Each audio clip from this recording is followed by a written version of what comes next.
Good morning, students, or good afternoon, maybe even good evening, depending on when you're looking at today's Screencastify for our last day of March, November 30th.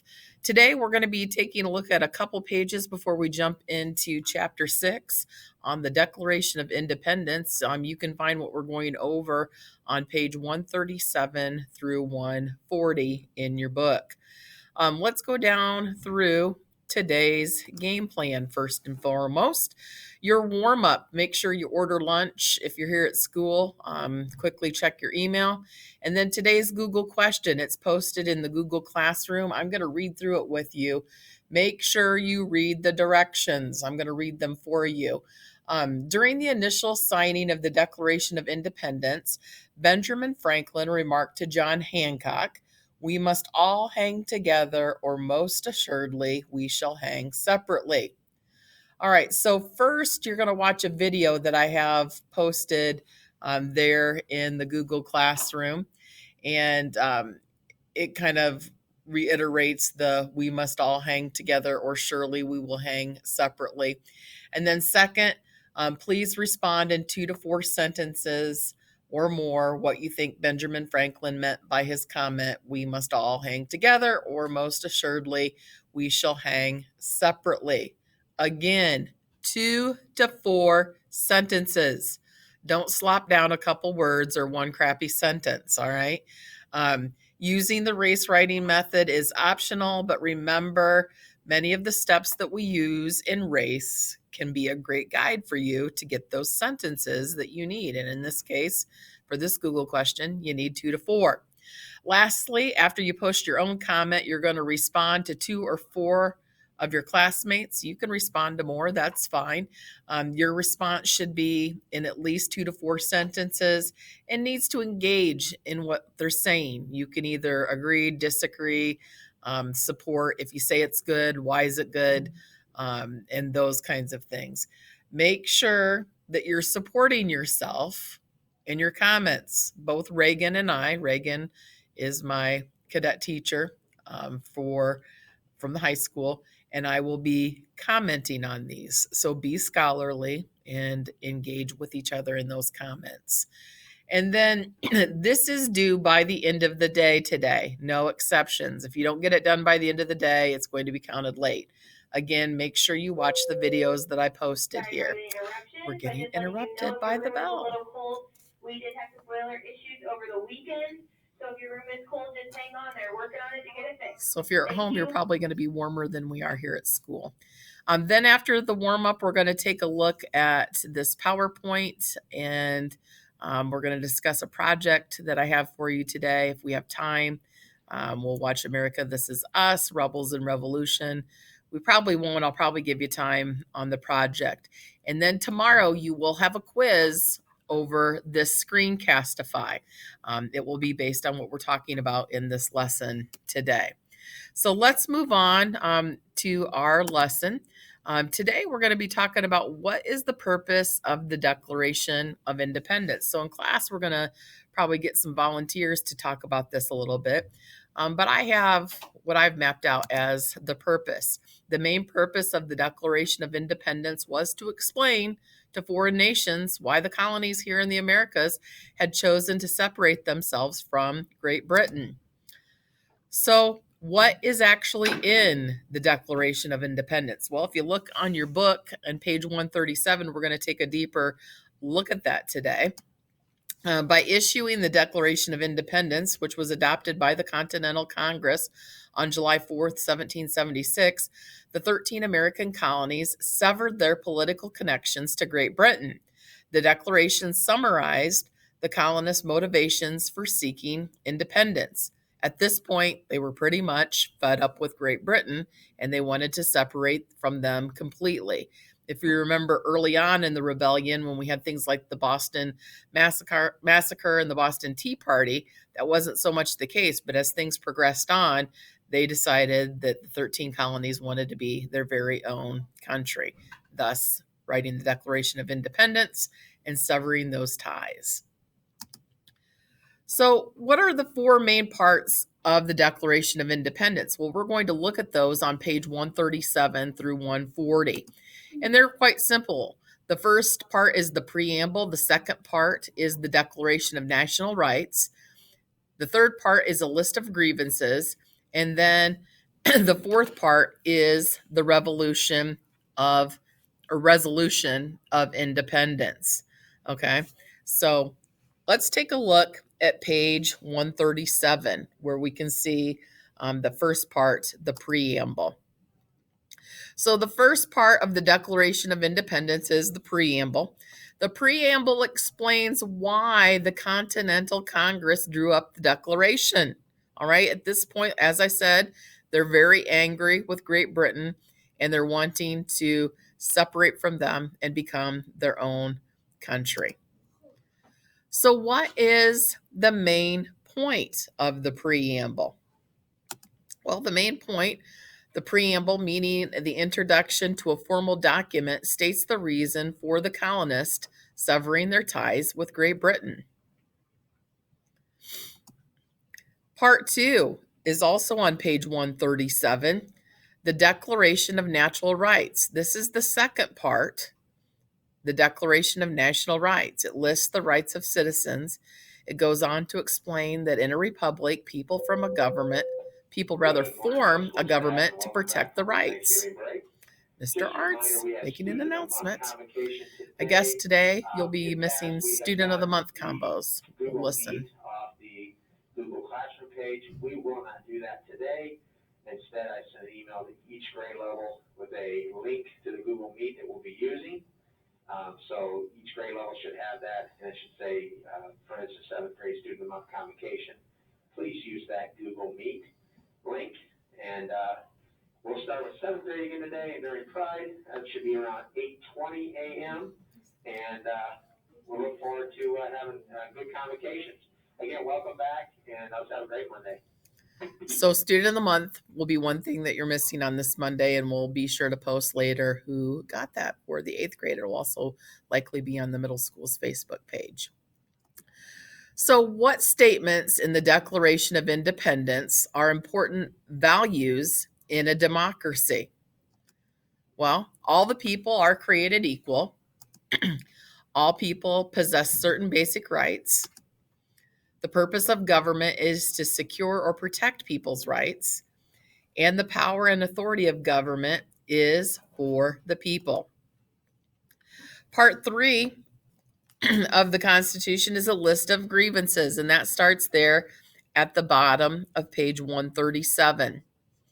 So the third part of the Declaration of Independence lists the colonists' complaints against the British government.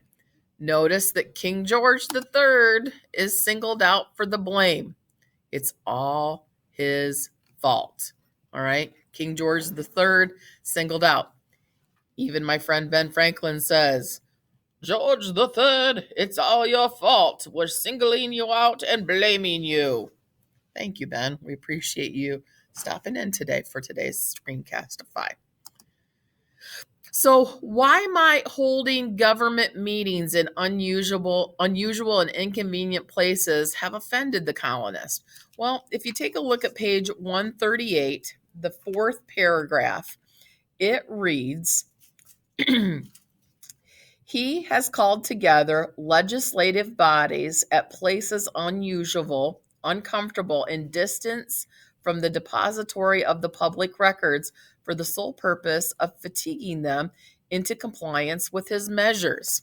All right, so why might this offend the colonists? Well, King George III was trying to make it difficult so legislators meeting that they would simply give up. The colonists would often feel like their views were not valued. This was certainly not the only thing where they felt like that they weren't being heard. So here's an interesting fact. On the Declaration of Independence, in the 1700s, many words we use today were spelled differently, all right? People who don't spell very good like me will love this, all right? So take a look at the word complete on page 139 in paragraph 6, all right? That paragraph Starts as he is at this time transporting. You will see the word complete spelled wrong according to how we spell it today. All right, the modern word is spelled Complete, and they spell it in the Declaration of Independence then Compleat. All right, so this is just something you might see in the Declaration of Independence because this example keeps all of those original spellings. So if you see some words that don't look right or aren't how we spelled them, that's why, because in the 1700s, words were spelled differently than what we do today. So if you're looking at this, bad spellers like me might love this and not even care, but it will drive mistake finders crazy. Part 4 of the Constitution. All right, we're going to skip ahead to page 140. It's the Resolution of Independence. The final section, the fourth part, declares that the colonies are free and independent states with the full power to make war, to form alliances, and to trade with other countries. So, what does the closing of the document mean? In which part the signers mutually pledge to each other our lives, our fortune, and our sacred honor. We'll take a look at that on page 140. The delegates promise their lives, their wealth, and their reputations to one another and a vow to carry out the work of independence. All right, this is a big deal. This is the first freedom fighters. All right, we have many people that we just honored on Veterans Day who fought for that freedom, but these guys are really laying it all out here, so to speak. Why do you think the word mutually was inserted into this last sentence of the Declaration of Independence? And you can see this on page 140, the word mutually. Well, the delegates understood the importance of the act that they were undertaking and that they would have to agree and stand together to face Great Britain.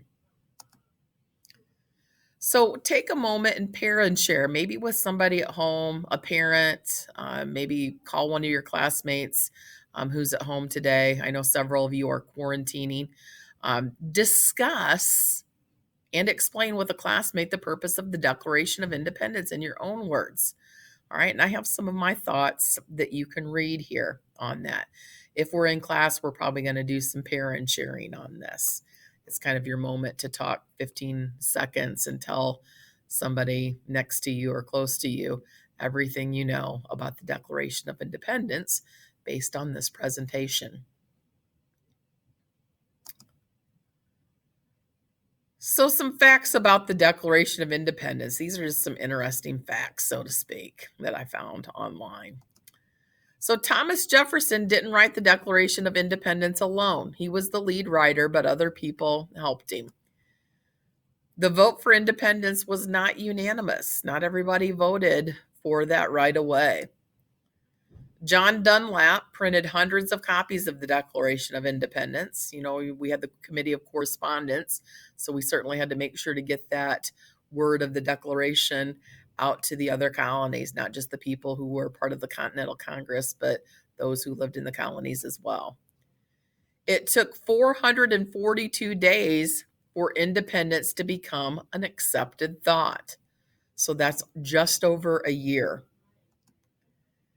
And then there are 56 signers of the Declaration of Independence. And I have my source on that if you want to take a look at the website and look for yourself more on that. So also take a look at what are the inalienable rights in the Declaration of Independence. These things are certainly important. It reads, "We hold these truths to be self-evident that all men are created equal, that they are endowed by their Creator with certain unalienable rights, that among these are life, liberty, and the pursuit of happiness." So here you go. The United States declared independence from Great Britain in 1776 to secure for all Americans unalienable rights. These rights include, but are not limited to, life, liberty, and the pursuit of happiness.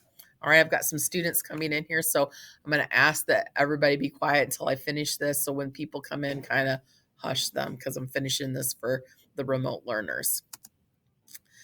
And then what did Ben Franklin mean by his comment, we must all hang together, or most assuredly we shall all hang separately?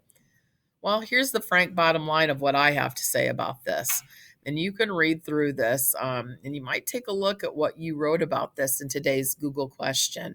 And as well, some of this might even help you have a better idea of it, and maybe how to respond to some of your classmates. Again, that Google question is due by the end of the day. So make sure you get yours posted and you respond to some of your classmates in a very scholarly way. So that's just kind of my thoughts on how I would post on that question. So, a project that you're going to have today, I call it the Declaration as a Force of Change.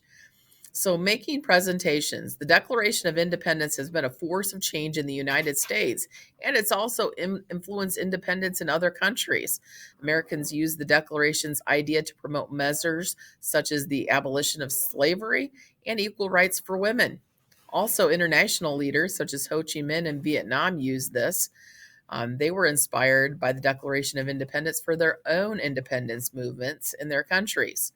So, your project is to conduct research online to find 3 examples of individuals or groups in the United States or elsewhere who have used the Declaration to promote reform or independence. And you're going to create a slideshow presentation with your findings and have 5 or more slides. This will be due on Wednesday, 12/2 at the beginning of class. I've got all this posted in the Google Classroom with some other links that might help you. And those of you working at home will do this as an individual project. And make sure you have at least, what do I have listed here? I forget already. 5 or more Google Slides. This is a Google Slide project. All right, just a recap of what you have to do today. Don't forget about the Google question. It's due at the end of the day. You should have plenty of time to do it in class. We're doing the Screencastify right now on the Declaration of Independence. I'll post the PowerPoint version. I know on my Chromebook here, it looked a little bit different than it did on my big computer. So there were a couple aesthetic things that I didn't like on how they were formatted here. And then, you'll have time to work on your project today, which is due Wednesday at the beginning of class. If time allows, we might watch some of our video, America, This Is Us. And then don't forget, we'll have a quiz over the Declaration of Independence based on Monday's lesson, which is this lesson right here. And then, of course, we want to say hi again to Ben Franklin, the real Ben Franklin. He has an interesting message for you students. Oh, Ben, thank you for those kind words. You're one heck of a guy. All right. That's the end. Remember, quiz over this material is on Tuesday, 12/1. And then this slideshow is your only study guide. I will not be posting any other study guide. Projects that you'll start today are due Wednesday, 12/2 at the beginning of the class period. Even if you're working remotely, make sure you take note of the dates and times of due dates for your specific class period. Those apply to you even if you're at home. All right, that's all we have. I'm going to stop this up and get my day started.